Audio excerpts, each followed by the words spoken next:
Hello, everyone. Chuck Northside guy. I hope everyone is healthy and safe and riding out this virus that is impacting our nation.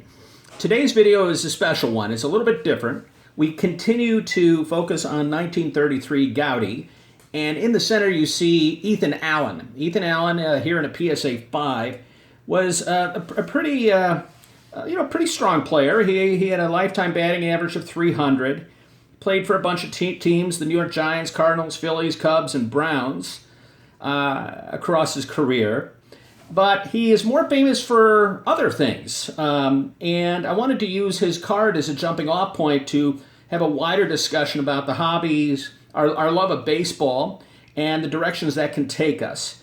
So one interesting fact about Ethan Allen is that after his playing days were over, he became the baseball coach at Yale from 1946 to 1968, and among his players was future President George H.W. Bush. But what Ethan Allen is best remembered and most widely revered for is he's the inventor of All-Star Baseball, one of the most popular tabletop baseball games of all time. And in a moment, I'm going to take you around and explain and show you All-Star Baseball. And some of you fellas may have seen one or another of these versions. This is a 1950s version. And then this one featuring Wrigley Field is one from the 70s, my boyhood. So let me put this down for a moment and give you a little background about All-Star Baseball. If you don't know it or just want to trip down memory lane. The game debuted in 1941, and it was in production for more than 50 years. And I'm sure there is a subsection of you watching this video that played this as a boy or maybe even as an adult. I've tried it out with my kids over this quarantine, and they didn't seem to take to it no matter how bored they were. Anyway, that's another story. And the game is played with discs, and we're going to look at those discs in a moment. And these discs were actually the inspiration that Ethan Allen had. And what he thought was, you could take the on-field performance of individual real-life players and put them on these discs, player discs as they're called. And he took it around, and like many entrepreneurs, he had a lot of rejection before Cadaco, a company that was based here in Chicago at the Merchandise Mart. Cadaco said, yes, we're going to put this into production.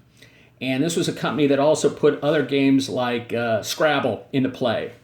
After having passed, by the way, on Monopoly. Anyway, interesting story there. So these discs for sluggers like Mel Ott will show, proportionally larger wedges for home runs, and for slap hitters like Archie Vaughan, who we've shown in other videos in this 1933 Gaudi series, will show more for larger wedges for singles and triples. And the discs were kept up to date every year. They were initially die-cut rectangular, had a rectangular center hole punched out. And what they would do is they were placed over a small cardboard block. Let's just put this one down and I'll show you Babe Ruth and Joe Cronin here. So there's your matchup for this game. And what you do is you spin it. And so in this case, it shows up as 14, which is a fly ball. You would score it. And there's a lot of other elements to it where you can add fielding, for example. Over the years, the game evolved only in terms of the kind of players it was depicting. And I will show those in a moment here when we zoom in.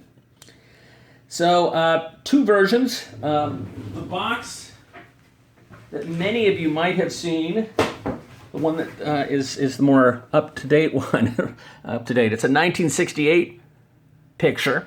There's the box for it. And barroom question, who's the player on the front there? It's none other than Cookie Rojas. All right. Just a little fun fact for you. So the game... it was very popular over many decades, and for over 50 years, Ethan Allen had was really the diplomat or advocate for this game, and he would personally contact every player featured in this game, obtaining written permission to use their name and statistics free of compensation. But in the early 90s there, the Major League Players Association started demanding licensing fees, and these fees became too much, and the game was discontinued. So right now you can find these on eBay, these games and discs. You can find specialty companies that make discs and keep that tradition alive of updating discs for modern players every year. But let's take a look at some of the discs to see different stats and how they are segmented differently. We're going to start with players we've seen in other videos in this series. 1933 Gaudy, you'll see Mel Ott and Eddie Collins, Bill Dickey. And number 1 stands for home run. So you can see the different size of home run. And singles are number 7. Here, let me just put Babe Ruth in there so you can get a sense of the size and relative portion of the wedge. So number 1 is home run. Triples are 5. Singles are 7. Strikeouts are number 10. Look at how big the strikeouts are for Babe Ruth and how relatively small they are for Eddie Collins. Here's some players from the 50s. Of course, you got the Mick, Ted Williams, Gil Hodges. Again, look at the size of the number of strikeouts there relative to other type of batters.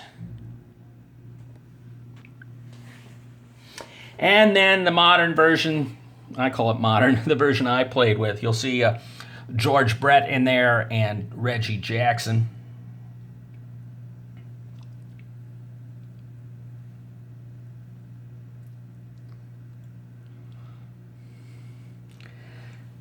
I added Mickey Rivers just because I happen to like the guy. So All-Star Baseball. I hope this has been a fun trip for you down memory lane. And its springboard was Ethan Allen, featured here in the 1933 Gaudy set. Take really good care, everyone. I'll be back with another video soon.